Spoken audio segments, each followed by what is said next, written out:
Good evening. First tonight, the impact of knife crime and domestic violence from a mother's perspective. Here in the West Midlands, stabbings are up 20% over the past year, and domestic abuse cases peaked at an all-time high, with more than 3,500 recorded in just 1 month.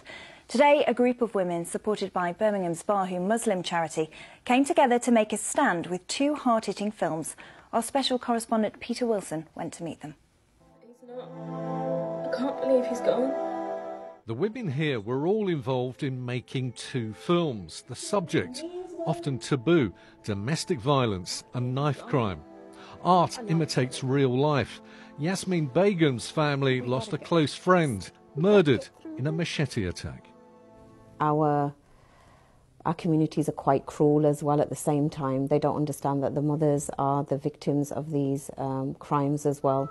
So when I was sat there really at the grave, it could have been me, it could have been my son that had died. The Bahu Trust, a Muslim charity in Birmingham, has produced these films as faith messages. You can't do this. I don't have the money. Hina has her own personal story, a survivor of domestic violence. Previously, I was a victim of my ex-husband's wrath. Now I'm a victim of my son's wrath. So can I say it's their fault? Not really, because that's what they're familiar with. Can I say it's my fault? Maybe yes. I don't want to live the rest of my life in the guilt. Violence flared up at the weekend. 7 police officers injured at Birmingham's Star City as groups of mainly Asian teenagers, some aged just 13, were involved in fights with knives and a machete.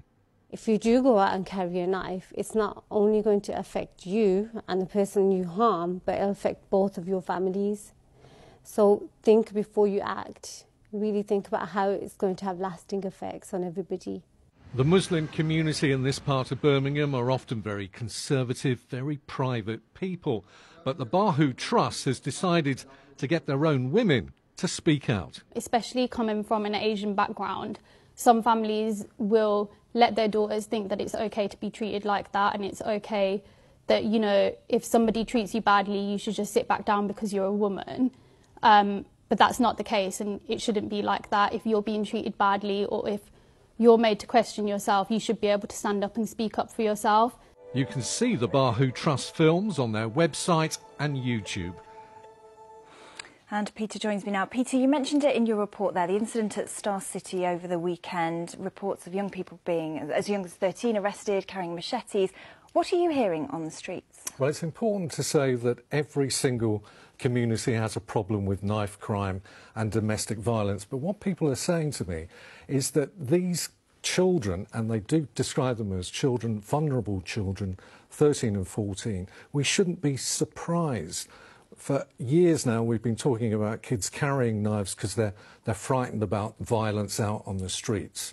The other thing that they're saying is that because of the huge rise in domestic violence, some of those children frightened about violence on the streets are also going home and witnessing violence in their home as well. They're not getting away from it. Will this film make a difference? Well, the women are being very brave to talk about it. They're doing something at a grassroots level. Let's hope it works. Yeah, indeed.